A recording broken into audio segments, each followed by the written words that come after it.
Because I'm back for another gripe, you might as well say. Let me just see if am I live right now? No, I'm still waiting. Connecting. Your stream will start in a moment, as it says. So let me just see. Hang on. Is this thing backwards? Let me see if I can read that. Yeah, it's backwards, isn't it? No, I can read that. Just making sure. Oh, I'm live. Hi. Yes. Greetings, people. Yeah, I mean, good morning, good evening. Well, should I say, sorry, good morning, good afternoon, good evening, whichever part of the world you may be. We're all in a different time, but you know what? We're all on the same planet, the same Earth. And that's one of the things I often do. I often try to address issues because I think no matter where issues occur, wherever they are in the world, what I mean, it's like it's a cell on this part of the world, and my I'll refer to it as a cancer cell. And if you don't treat that issue there, it's gonna, it's just gonna manifest, and it builds and it builds and it builds, and then it becomes an issue for us as one world. Uh, Over here right now, on our news, the only thing we're talking about is Brexit, and one of the fundamental factors that I feel with this leave. I mean, you know what? Most people, it's boy, I feel kind of pathetic even speaking about Brexit. Right? The reason I feel kind of pathetic about it is because I find it is pathetic. People say they want to leave. They want to leave because they're tired of being told what to do by the Europeans and everything like that. Well, sorry. You know what? The reality of that, when you break down, in my personal opinion, the reality, when we break down what people say when they say that, they're just tired of being, tired of being ruled. We were happy when we were rulers, but we don't like it when somebody else has the upper hand. So therefore, no, I don't want them telling us what to do. But one of the fundamental things I think that we will lose is the basic factor surrounding our basic human rights. Because over here in the UK, there were several things which were being done, and but as long as we know them, they've been done that way, irrespective of the fact that they were against our basic human rights. But it's the Europeans that turn around and stop these things from occurring. They, when it comes to clamping, yeah, I don't know how long that court case went on, something like 10 years. But again, the same thing when it comes to banking, the charges that we face for our bankings. The case, it was reported in 1 year. It took about 10 years before they come up with an answer. And they still had to turn around and reduce the prices because, again, the ruling found it was against our basic human rights. And all of a sudden, there's this talk about Brexit.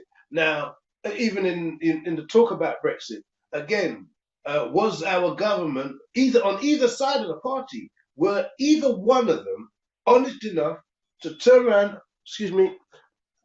and tell us the truth? No, there wasn't. Again, a game of manipulation came about, and with that manipulation, they lied. And they lied. It's not even they made a mistake. They willfully lied to us. Now, we don't believe that the government will lie to us. But yet, there it was. They all told lies. I mean, this 300 million or billion that we were supposed to save, where's the savings? It was supposed to go to the NHS, but the NHS is still under the same threat as it was, as always been. Did they get any of their money? Oh, in fact, no. Did we actually still pay X amount of money which we're supposed to have saved? Now, Boris Johnson has just, he's sort of like winning favors because, in my opinion, when he done the deal, it's not a great deal. You know what I mean? Okay, he secured certain factors surrounding the border, so with the Irish border. But you know what? I don't know if that was such a mean feat because what did you sell out in order to get what you did? You sold us, as far as I'm concerned, he sold us all out just so that he can turn around and say, I got a deal where the others failed to get a deal. And we are all sitting down there blind as a bat. They're going to turn and speak about the Irish border, how we saved X, Y, and Z, da, da, da, da. But Look at the situation right now.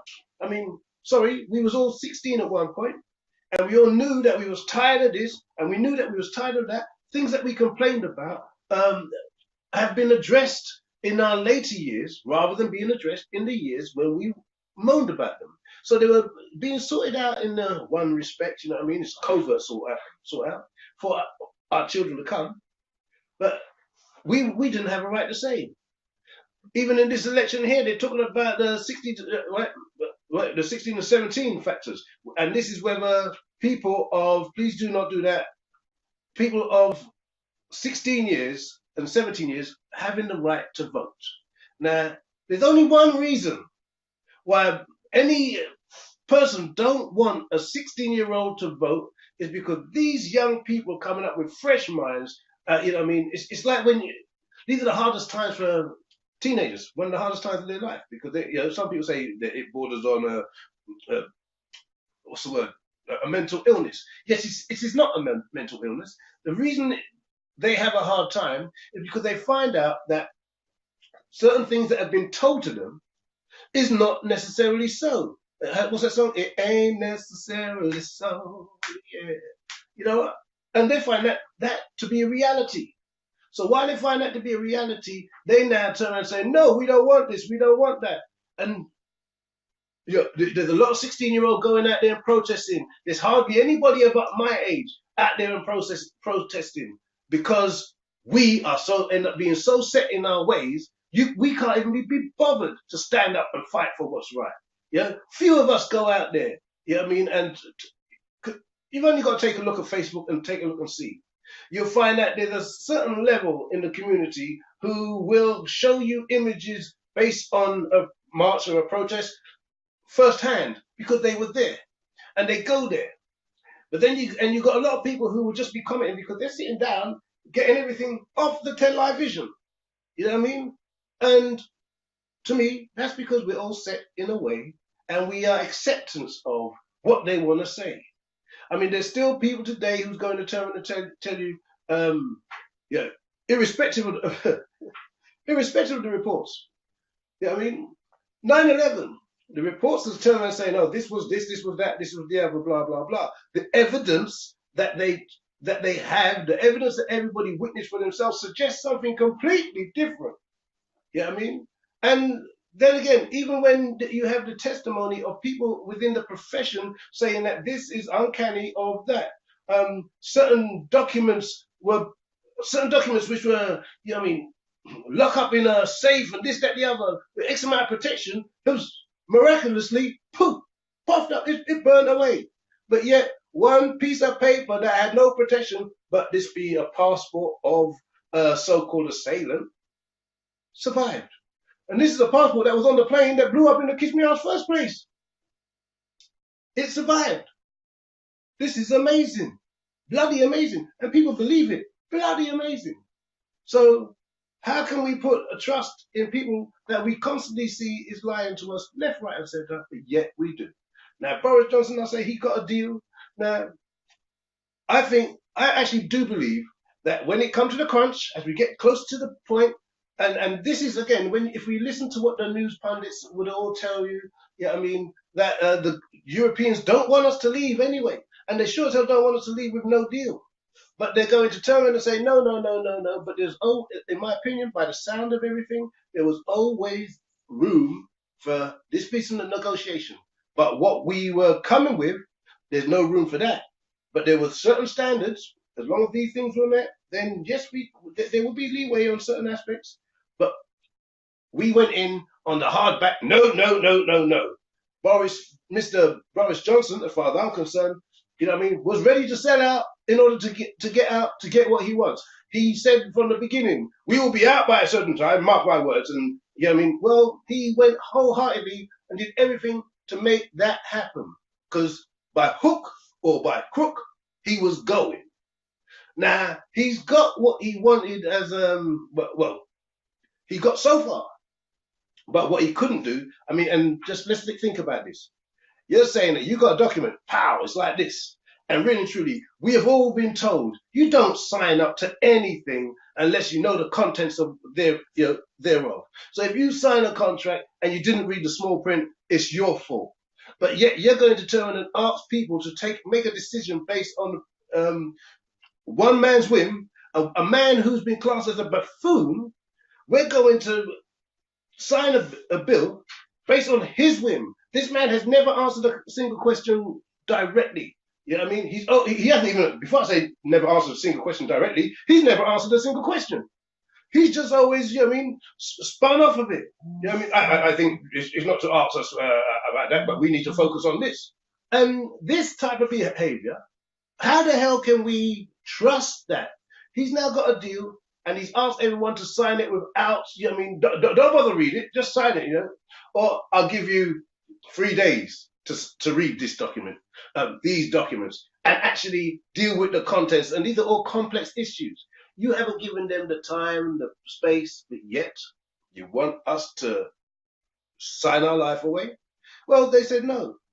So now the fact is he's calling for a snap election. Now, let's get this right. You know what? You might as well take a look. Let's go across the water and go to Trump. Nobody believed he would have won. He didn't believe he was going to win.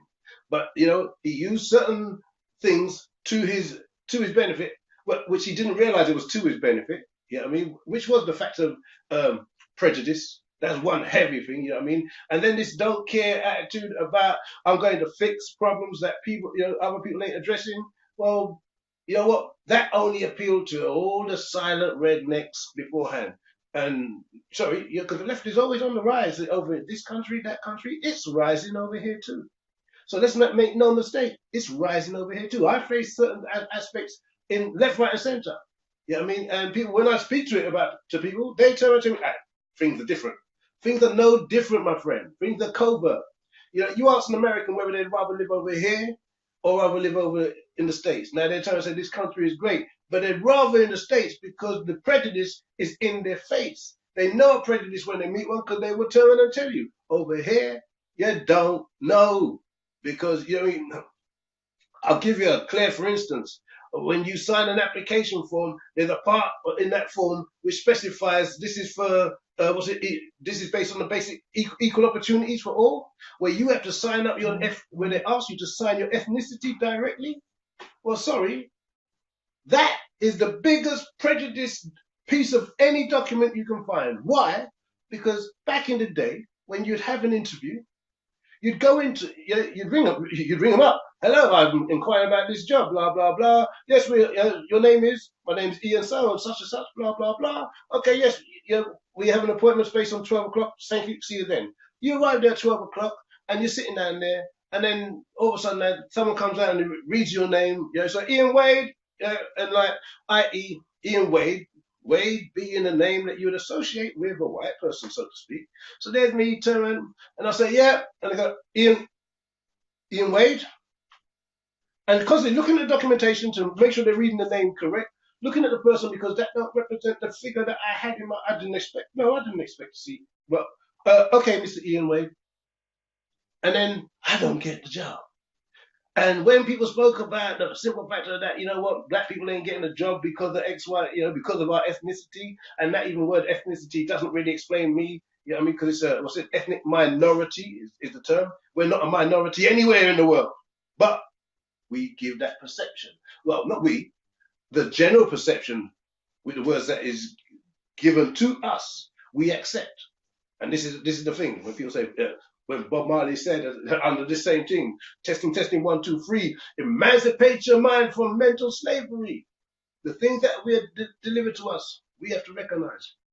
So based on that point there, you know what I mean, when we receive this information, what do we do? See, so I've got to admit, there's so many things I want to address in this that it has so many implications, it's hard to even keep track. But this is based on the lie that is being told. Now, going back to the simple fact that they don't want to give the 16 and the 17-year-olds the right to vote because they stand to lose. Boris Johnson really and truly don't want the election, but he's using the simple factor that, you know what, popularity is going to work in his favor. You know what I mean? Now, the simple factor that the majority of us are going to be conned into the concept that he's got to deal where the others failed, you know, is going to work in his favor. And he's putting all his hopes and everything in that bag. In fact, that's the only thing that this government is turning around and saying right now to back him up. They're even saying, I think we should have gone forward regardless of. How can you turn around and tell people to do something that you don't truly respect? Because if I was for those individuals, there may be benefits. For the country on a whole, I can't see it being any benefit. Because as I say,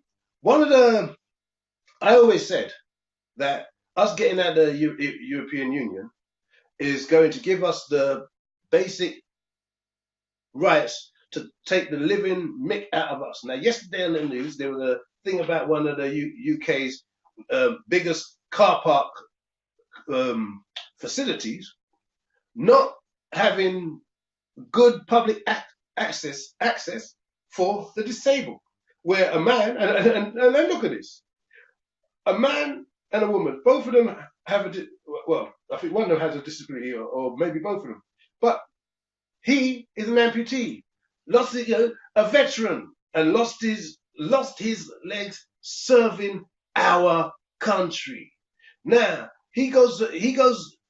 It said they had a blue sign determined to say that their facilities facilitate people with disabilities, so they go down there and they park. When the time comes, they leave the car and they turn around to go out. There's no lift. There's only stairs. He's in a wheelchair. He can't go nowhere. So tutus, they have to let him out. Yeah, but you know what? Did they just let him out saying because he can't use the facilities? No, they charge him for the time he parked the Kiss Me Ass vehicle.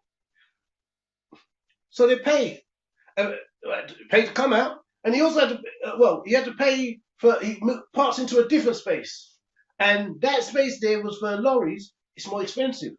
He had to pay the same tariff. There was no, because we don't facilitate you down here, which we advertise we do. We'll give you that at a reduced rate.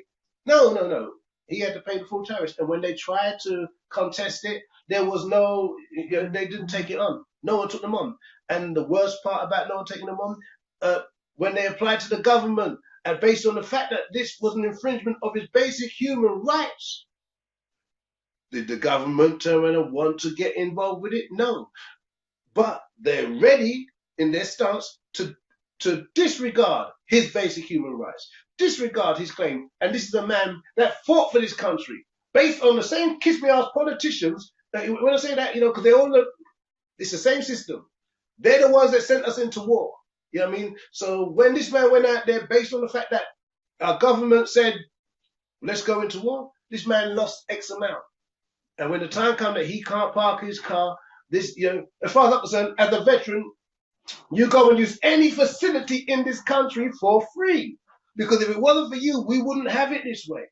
I don't agree with war, but anyone that's going to stand up for what they believe and we put their life on the line for Queen Anne country, should have the ultimate respect to turn around and say, well, you know what? These little things you don't have to pay for. Because you already paid your dues, man. You put your life on the line. And look, I ain't going to turn around and say suffering. You are living with the simple factor of the consequences of their actions. Not yours. Consequences of their actions. But yet they have no respect for you whatsoever. Sad, that's the reality. But this is, again, it's the basic infringement of their basic human rights. How the hell do we allow our governments to get away with that? I did a post the other day about the franc and how certain countries, there's 14 countries in Africa who are basically using the franc. The franc is, in truth, it's worthless. It is no longer in circulation in the country of its origin. But that country of its origin is holding these people to ransom. They signed a deal, which was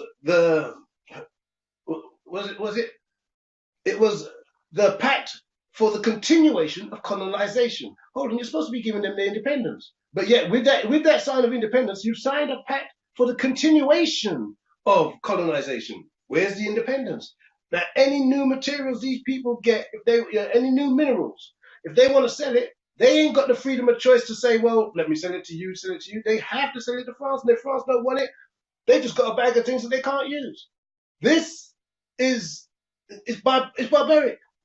Now, when I put this up, someone told me and said, "Hey, Ian," and so Sean, you know what I mean? It's a point well noted, and it's right, it's true.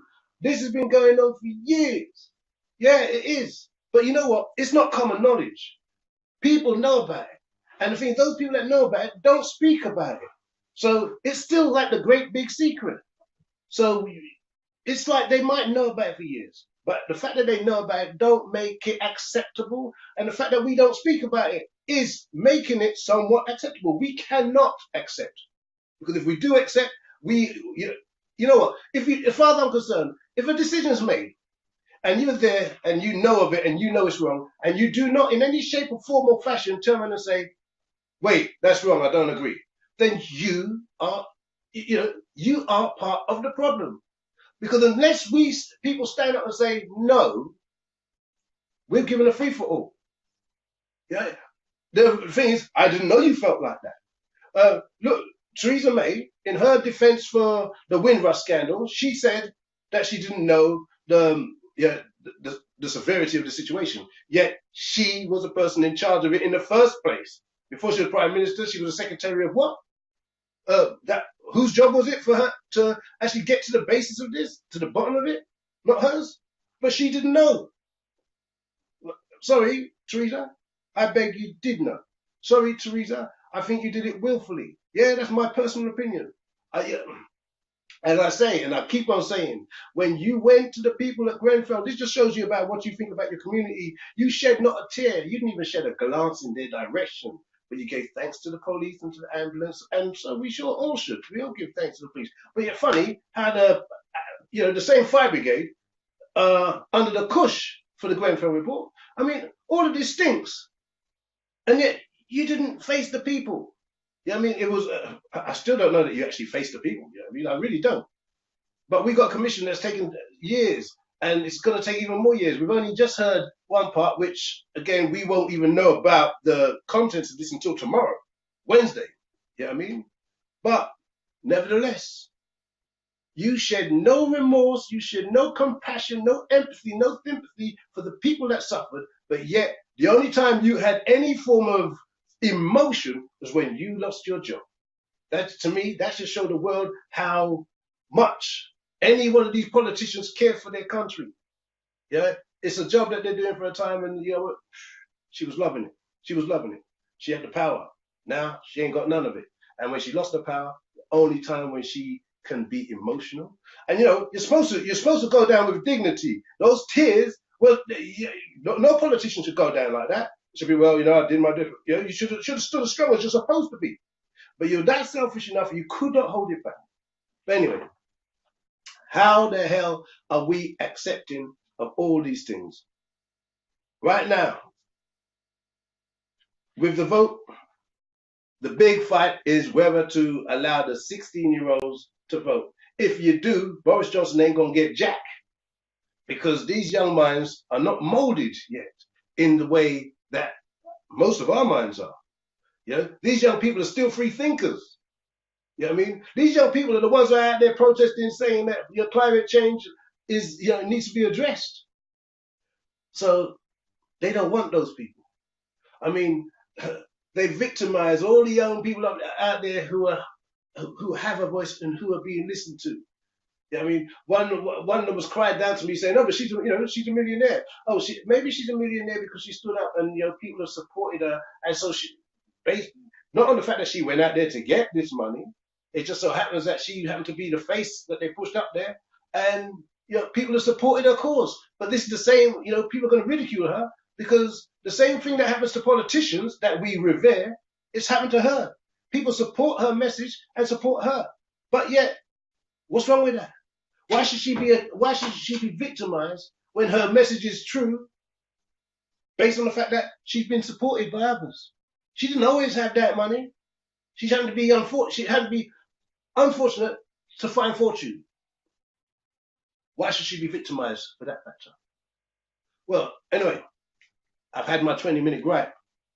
Yeah, even right now on the news, they're still talking about their so forthcoming snap elections. Yeah, you know what? I don't know what will happen, but I can't see Conservative winning. I can't see Labour winning. Can't see the Lib Dems winning. But most of all, I can't see any benefits for any one of us. And that's because, we can't even sort out things ourselves. We don't want to believe the history that is there before us. We don't want to deal with certain factors. So, as you see, I've got to go and deal with my kids right now because, what's that? Yep, almost 3 o'clock. Well, it's 3:30. They'll be coming home from school, but they're not in school right now. No, you're not coming. Oh, my word. Okay, well, half term. Well, and it's Halloween soon. You know what I mean? She never came out like that, honestly. You know what I mean? She was born like this. But anyway, people, as I say, look after you, look after me,